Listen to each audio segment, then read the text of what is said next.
Good morning, everyone. It's your girls from Obscure Orations, me, Tay, her, Dana, and we're back at it. We've still been coming up with content. It's just been different kind of contents when we can't get into full episodes. I've been on a Lego binge, as you can see.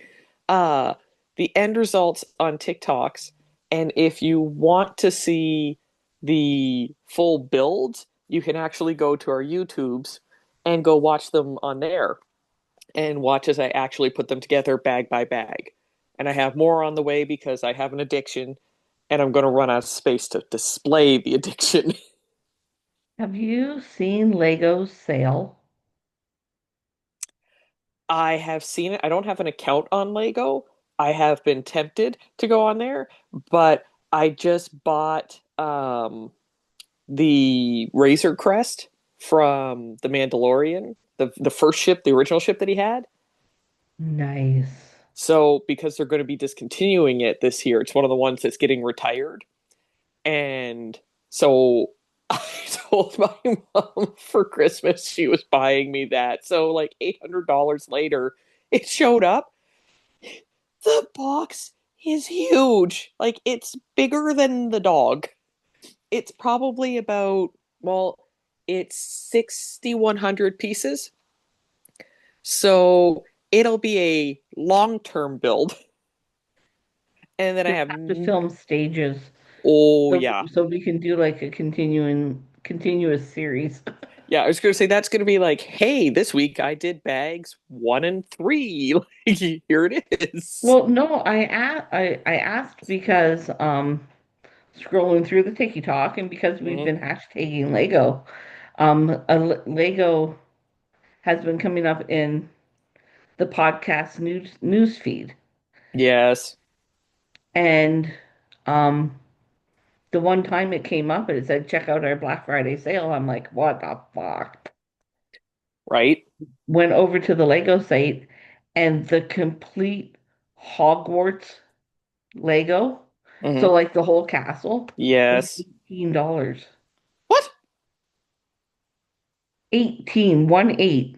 Oh, No zeros behind it. 1 8. I need to go look on there. Not that I need more, but I need to look. And I was so tempted to buy it and just have it shipped to the PO box in the US and have Norm bring it across the border. Oh God, yeah. For that much? Did you look to see Even if? even paying duty on it, it would still Oh be yeah. like 95% cheaper than what it would be if you bought it at Toys R Us. And did you think to look for Lord of the Rings Lego sets on there for sale, or were you afraid? I was very afraid. $10 It's bought. my Funko obsession is starting to get to my husband. You're sitting there, look, honey, it's just another one grew overnight. They're Oh my having God. babies. Ma'am, you are in my court. You are in my court. It's a good thing you're cute. All right. Now, today's actual damn dog. Um, actual topic is actually going to be about the new Critical Role series, the Mighty Nein, of which I have watched some of the. I haven't finished the actual live campaign because it's. I want to say it's like 146 episodes long, and I think I'm on episode 36 now. So I still have a ways to go. And when they're all like 4 hours long and you have a stupid day job that gets in the way, you're like, Damn I want day to watch. jobs.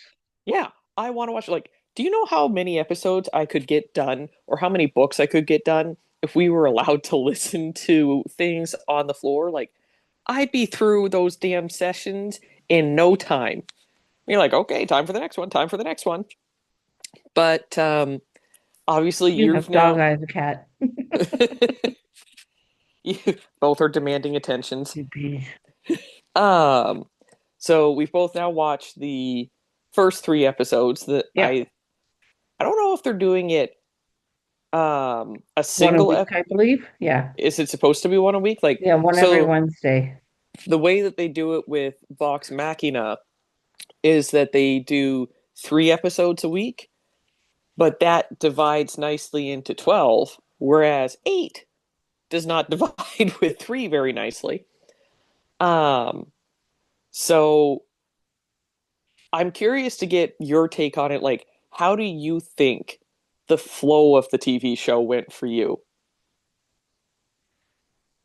So, not having watched Critical Role, just little snippets here and there, and conversing about it. Um, so for me, I love playing D&D. I have a hard time watching other people play it. So for me, it's kind of like inviting a group of friends over to play Monopoly and then sitting in the corner watching them play a snooze fest. But I gave it a go. I gave the Mighty Nein a go. So yeah, it's always chaos.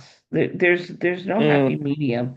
I've either got nothing to do or I've got so much to do I don't know what to do with myself. So it's always chaotic, whether it be a calm chaos or a chaotic chaos. I watched the first 1.5 episodes last week, I yes. and then I finished um episode 2 and watched episode 3 yesterday. And I admitted to you that I would not remember character names right yet. It takes me a long time to match them Hmm. for a cartoon. Yes. So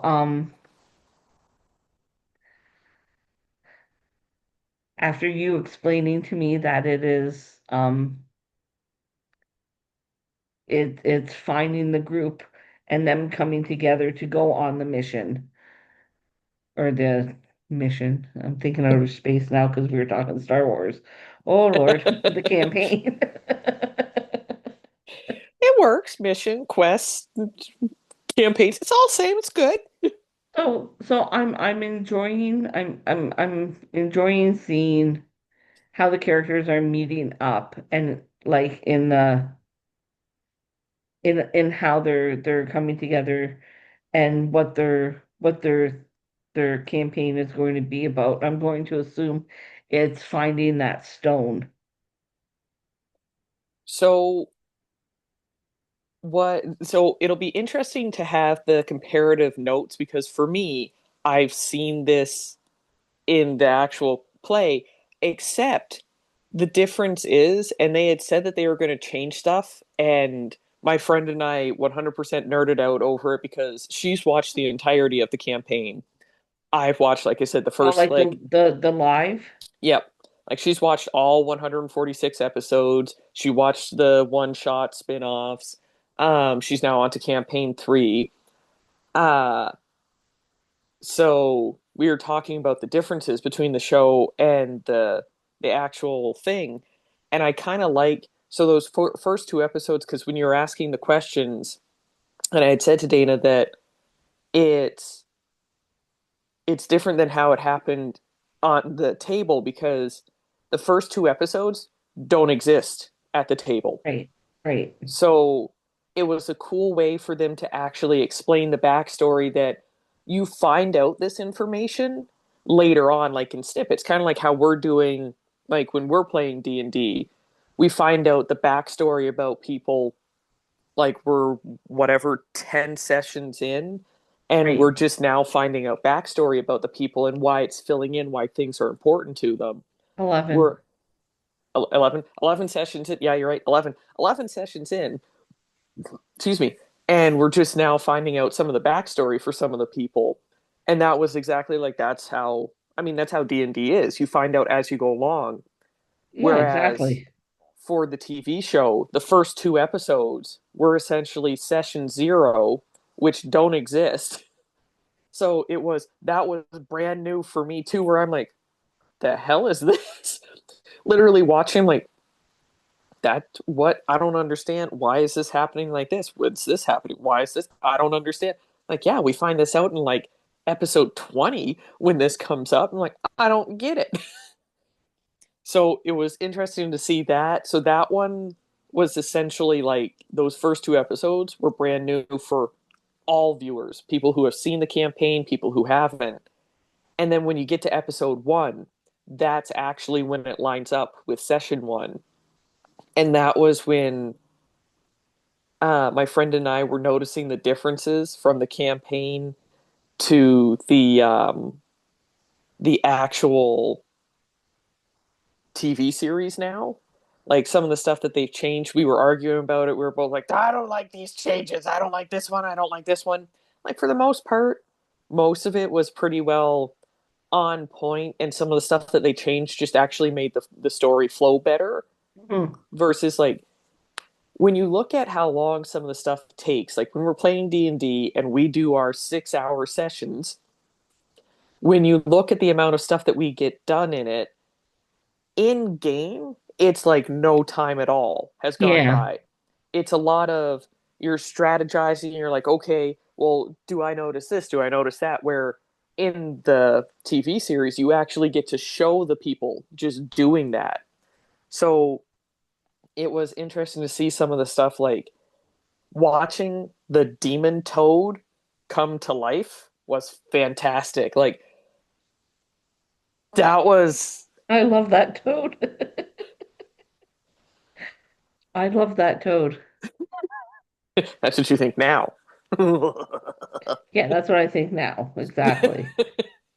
Like it's that was I can remember watching that, like I said, that's session one when they're playing, and I remember that part, and I was like, what the fuck is wrong with this toad? So getting to see it come to life, I'm like, oh, that's what he was talking about when he said that it spit things. And it's like, oh, okay. And the way that it like just spits the darts into the neck and then they just transform into like the toad people.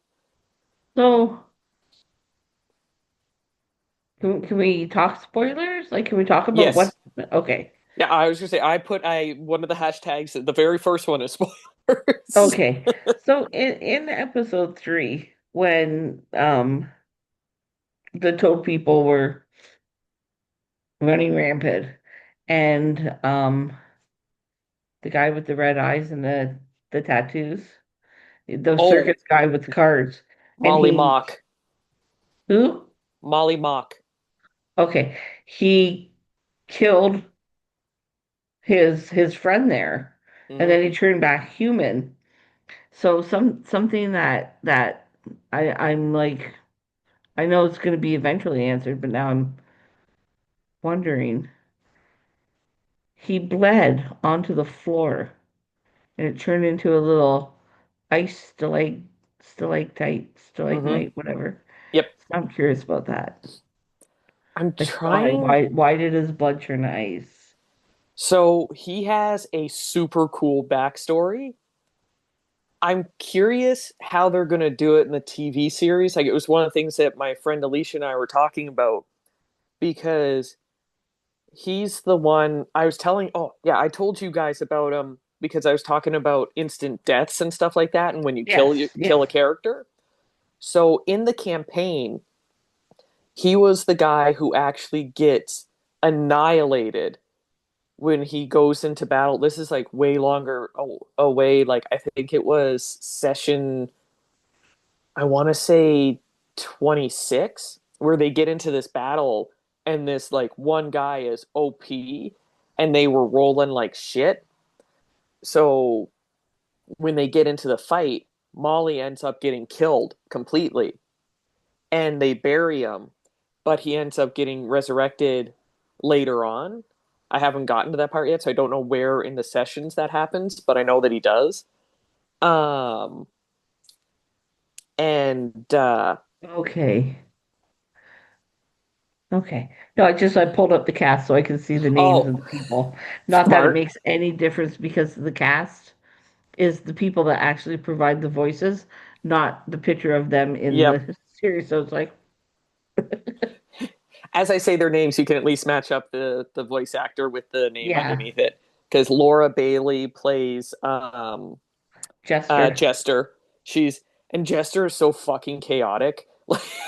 She, Jester's the one the blue that tiefling, okay, the yeah. horns, She has the the whore mother, she's with that guy right now. Ford. Yes, okay. They make a lot of jokes in the campaign of Ford tough. Which that's actually, so you probably wouldn't know, but that's actually her real life husband. That's Travis. Oh, okay. So Travis and Laura are married in real life, and Travis had like a hard set rule that he would never do romance in D&D. Like he was dead set against it. He's like, no, it's stupid to do romance. I'm not romancing. And then his wife is like, I'm gonna romance every single fucking person at this table. My characters are gonna get married to him. So I don't even remember how many sessions, but it takes until I think like session 60 or something like that when he finally gives in and says that he actually kisses her. And you're like, yeah! And you just hear Matt go, motherfucker, you did it. He's like, shut up. That's But awesome. she worked on him hard, but it's so cute to watch because when you know that they're actually in real life a married couple, and then you basically see them re-fall in love again at the table because she's being so cute, and then they talk like how they act and everything. It's like literally watching them fall in love for the first time, and you're like, that is so fucking adorable. I don't even have Okay. words for it. The little drunk one. The little one that's Oh, like an not the alcoholic. brave. Not the brave, no comma. Not? Yep, Nott. Okay. That character's hilarious. She is. They actually shifted the voice a little bit, which made me laugh even harder because for their campaigns basically last um 3 to 4 years, pretty much. Oh. And because they do it each week, so they get up to about close to about 150 episodes per campaign. And um Sam Riegel, the one who voices Not, literally the very first session comes out, they're all introducing themselves. You have Jester who's going around doing this. And then all of a sudden you have Not the Brave who comes and goes, I'm not the brave. And the entire table died laughing. And he was like, that's right, that's my voice for 4 years now. So Yeah. it I am liking the characters. And I'm I'm enjoying that, but now like I kind of want to know why the one that's with Not, the one that oh, Caleb. has a bounty on him. Mm-hmm. Why has he got that bounty on him? So if you want to know, I'll tell you what I know so far.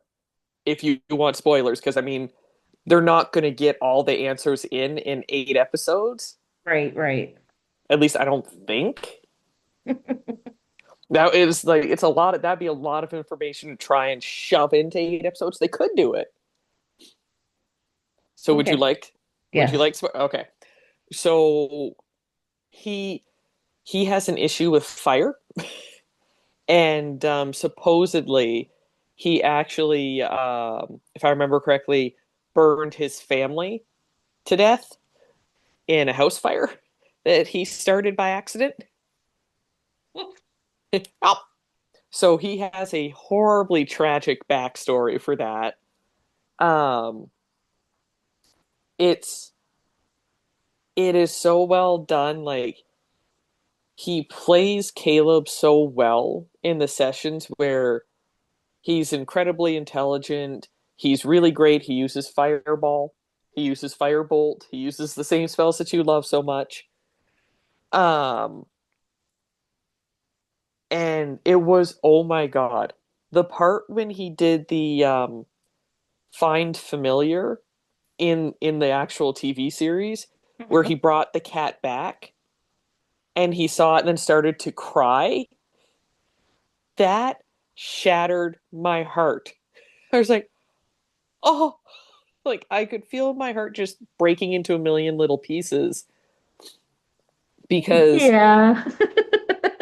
there's like, I didn't realize, at least what I'm taking away from that is that, like, in the campaign, he always just says Frumpkin. The cat's just always with him. Like, he snaps his finger and there's Frumpkin. And in my mind, it was just a true cat. Like, he just appeared from the nether realm and would come in, follow him around, and Bob's your uncle. But to see him summon him, and now realizing that I think that Frumpkin is actually his old cat that died, Oh. destroyed my heart. Oh. Because Okay, yeah. That it would do was, it. it's like, because now I'm wondering if Frumpkin was actually his real life cat. And then when the fire happened, I'm wondering if Frumpkin died. And then every time that he's summoning the familiar, he's bringing Frumpkin back from the other side. And that, so Frumpkin is the name of the cat. Yeah. Um, so now I'm wondering if Frumpkin's dead and he's bringing him back to life each time and basically just enjoying a short visit with him. And that now, just like even thinking about it, I'm like, oh. I would love to do that. Like, ow. Oh God, my heart. I poked It myself in my heals. own heart. Hi, yeah, I know it's so sad. Yeah, So, but like it's an interesting watch. I have enjoyed the first three episodes. So I look forward to Wednesday when the new one comes out, and I have to watch it. Hopefully it drops in the morning I because I can't think, wait. I can't watch it at night because the final season of Stranger Things starts Wednesday. ooh, And I was telling Norm last night, every episode is over 2 hours long, yes, with the final episode, The Right Side Up, being over 3 hours long. And I'm like, thank you, Duffer Brothers. Thank you. that's what I was saying to my mom when I saw the timelines on it. Like, it's essentially going to be a movie per episode, but they're doing it stupidly again, where they're releasing it in sections. Because I want to say that it's going to be a three-part release for this one. Yes, the final episodes come out on New Year's Eve, I believe. Well, I guess I know what I'm doing New Year's Eve. Right? Let me just confirm. Happy New Year! Oh my God, it's right side up. Like, So, yeah, part one releases November 26th, 4 episodes,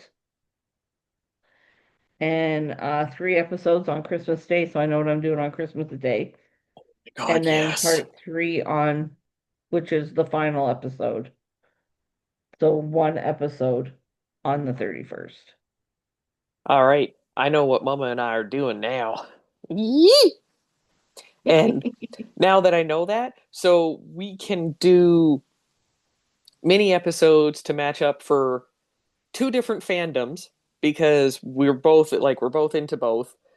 We're watching the Mighty Nein and we will be watching Stranger Things, of course. And Norm had asked me if you watched Stranger Things, and I said, I don't know. So my mom lured me in with it using D&D because she That's how said I got Norm. she was like, it's just them playing Dungeons and Dragons. And I was like, We'll say what now? curious. Okay. I came out, I sat down and watched a couple episodes. After the second one, she's like, so I'm like, I like. I like this. I like this very much. And then continued Yeah. watching it. I, So I've I've rewatched the first four seasons 4 or 5 times. I haven't gotten to I watch have a it lot that of many times. I think I had a lot of twice. time when I had my knee surgeries. That's true. That's very true. And then Like I it's rewatched season 4 with Norm so that he could get caught up. He's he's gonna ask me questions. I Because guarantee it. he That very first episode of season 5, he's gonna be all like, "When did that happen? it's because he Who's rests his Vecna?" eyes. No, it's because of this. Oh, yeah, that too. Because some people, and then I know a few of them, cannot watch a fucking movie without their phones in their faces. And when I'm like, want to talk to somebody about it, somebody has no fucking idea what's going on. Like, welcome to Derry.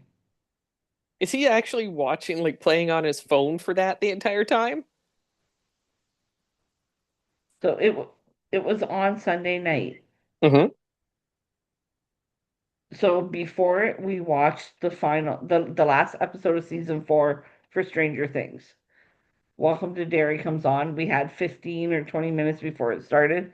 So we watched the end of the episode from last week. It starts at 9 p.m. people. It's not late at night. It's 9 p.m. I'm watching like are you good at the TV, right? 17 minutes in, I turn to say something to him and this is what I see. This is what I see. His eyes are closed, his phone is in front of him, but he's like this. So I give him a minute. I'm like, "Whoa, did you see that?" And he's like, "Oh man, that's scary." It was there was nothing on the TV. It was nothing on the TV. That's what I do. So if I had said to him, "Taylor and I are going to do mini episodes on the Mighty Nine. Do you want to watch with me?" I'd still be waiting for him to watch episode 1. Yep. And then he gets mad at me and says, "Well, why didn't you wait? I would have watched that." Because I'm already 54. I don't have that much time. Well, I mean, I look at stuff like so I won't lie, I was surprised at how long the episodes were for Mighty Nine because I was expecting like I think I want to They're say like an Vox. hour, aren't they? Yeah, they're about 45 minutes. So I was expecting, Yeah. like, I was thinking that they were only going to be about half hour or less, because I think that's what Vox Machina was when Oh, it okay. started, was shorter. So when, like, I could tell, like, I could physically feel, I'm like, this episode feels like it's gone past a half an hour. Then when I just paused it for a second just to have the time pop up, I'm like, oh, because it has gone past a half an hour. I'm like, oh, that makes that All even better. right. I'm like, all right, all right, all right. But I love the fact of getting to see all of these D&D campaigns come to life Hmm. and see that Dungeons and Dragons has had such a renewed vigor between Stranger Things because my mom's right, they were playing D&D. Yeah, yeah, yeah. Uh Critical Role is 100% D&D. And I go through, I'm like you, like I don't overly love watching the live campaigns. I go through spurts where I'll be watching it. Like right now, I'm trying to keep up with the week to week of campaign 4 because I'm curious to actually see it play out live. However, I prefer watching it on Mondays once it's come out because I'll put it to about 1.5 to 1 3/4 speed for playback, and it'll go by a hell of a lot faster where it keeps my interest faster that way. Um, but one of the things that I do love about watching them actually play is that it's 100% how I've learned how to do some stuff as a DM where I'm like, "Oh, okay, so Matt does this, Brennan Lee Mulligan does that." Okay, and then getting to see how they use the characters where I'm like, "Oh, so that's what a sorcerer can do. Oh, that's what that does. Oh, okay, like so when you were talking about Molly earlier, and him having that tear that falls down and turns to like a crystal ice shard. Yeah. Um, he is actually the first created, as in like first playable character of a blood hunter. So I've talked about that class with you guys before Yeah. because Yep. I've made a couple of them and I've actually gotten to play my one character as a blood hunter, and they're so fucking cool. So that's what he does is when he gets the blood, like he'll do a blood maledict, so he'll make a blood offering and be able to do stuff. And he's I assume that it's kind of tied into his backstory because he actually died before. So before the campaign actually started, he doesn't remember his previous life because they eventually go to a bar and they show up there and people are like, "Oh my God, you're alive." And he's like, "Do I know you?" And they're like, "Yeah, we did this job and we did that." And he's like, yeah, so about that, I actually died. I'm not really that guy anymore. He's gone. I came back for some reason. I don't know why. So I'm curious how they're gonna show all of that Hmm. because like it was so cool like hearing him describe the eyeballs lighting up along his body and then getting to see it, like all the Yeah. tattoos trying like that was so cool. I'm like, oh, that was even better than what I expected it to be. That's just to see it go. It was like watching like a transformer all of a sudden light up and get full power mode. Like, I will end you. Yeah. But um I'm curious what you'll think of the character developments because a lot of people had a really hard time going from campaign 1 to campaign 2. Like campaign 1 was like Vox Machina is kind of your stereotypical what you expect your D&D campaign to be. Like you want to become heroes, you want to become famous and rich and have titles and become the Yeah. heroes of the realm. And Mighty Nein is Mighty Nein is like the more realistic and accurate of you're going to get fucked up.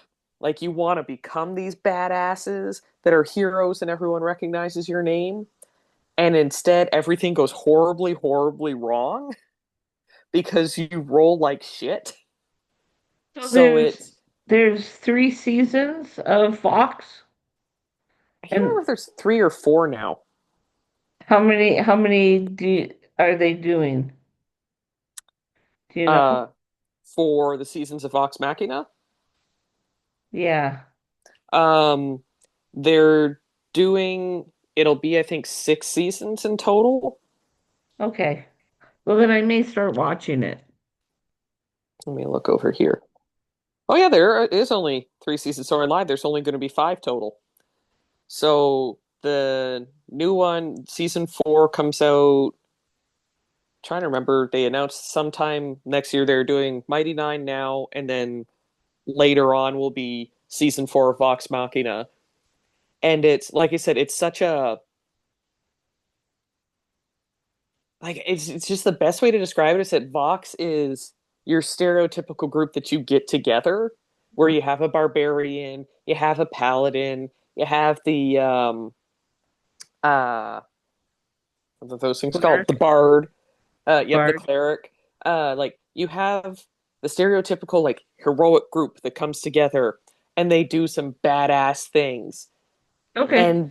And then you have what we have now with Mighty Nein, where it's Fucking basically misfits.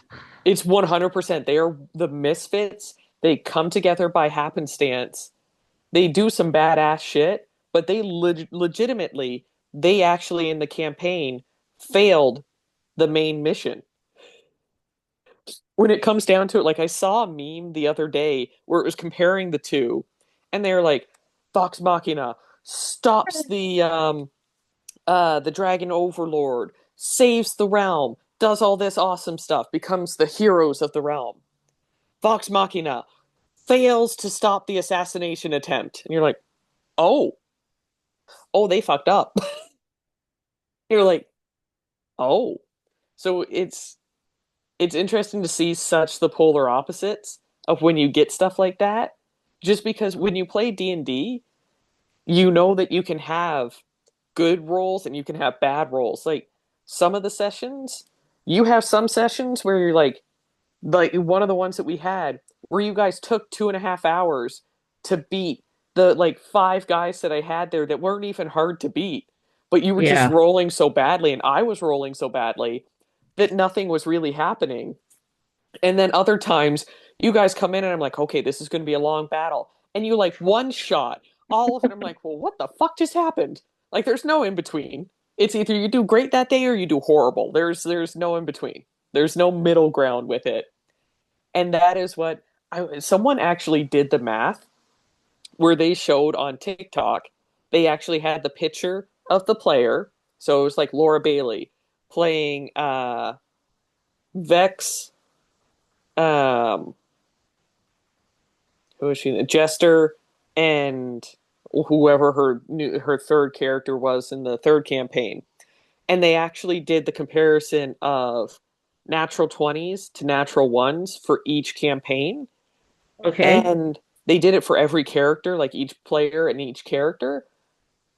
And it was so drastically different, where it was like in campaign one, Laura rolled, I think it was something like 60 natural 20s and maybe like 22 natural ones. In campaign two, it was something stupid like only 34 natural 20s and 45 natural Oh ones. shit, eh?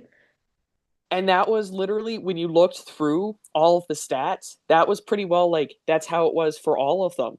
Campaign one, they rolled so much better. Campaign two for the Mighty Nein, they rolled garbage and it showed in the storyline. I can relate to that. I know. Our very first session, how shitty I rolled. I mean, fuck, I killed myself. I know it's still that will be like that will go down in history as probably our favorite. That and the Cult of Kruk, my two favorite Which is still moments. growing. Yes, yes, it is. Now there's dead fish bodies everywhere.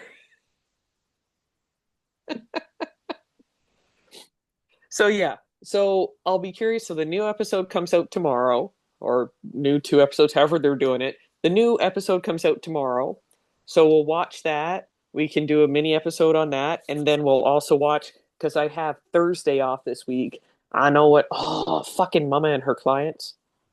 God damn it. Um, we'll be watching Stranger Things, and then we're definitely going to be talking about that Absolutely. because Absolutely. I'm so excited. I'm so excited. So I think that's where we'll end this mini episode four. We'll be back with more because, like I said, we have those two shows that we both watch religiously, Yeah. and It's we'll just be it's a posting. busy time for Taylor. Yes, So tis the busy season. it's working around her schedule, but come January, boof, the books are flying wide open. Oh yeah, baby. Oh Which, by yeah. the way, you remember Len Ruth? Oh yes, yes, yes, yes, yes. Now going by Frank. Him and I are in conversations to have him on in January because of some new stuff that's been going on in his life since last time he was on. So Hell yeah. that and the I, guy's just a ball of fucking fun. it's funny because I was going to ask you about that today because one of his videos came up on my TikTok. I'm like, oh, we should talk about getting him back on again. Yeah, yeah, yeah. We'd be chatting. Unagi. Stina throws around the title. Fling! I'm so excited. Okay, on Fling! that note, I guess that's my ghost telling me get off my ass and clean my kitchen. All right. Calm down, Ghost. We're getting there. We're getting there. All right. So I'll talk to you later. Yes, we'll talk to you guys later. Ciao. Ciao everyone. Have a good one.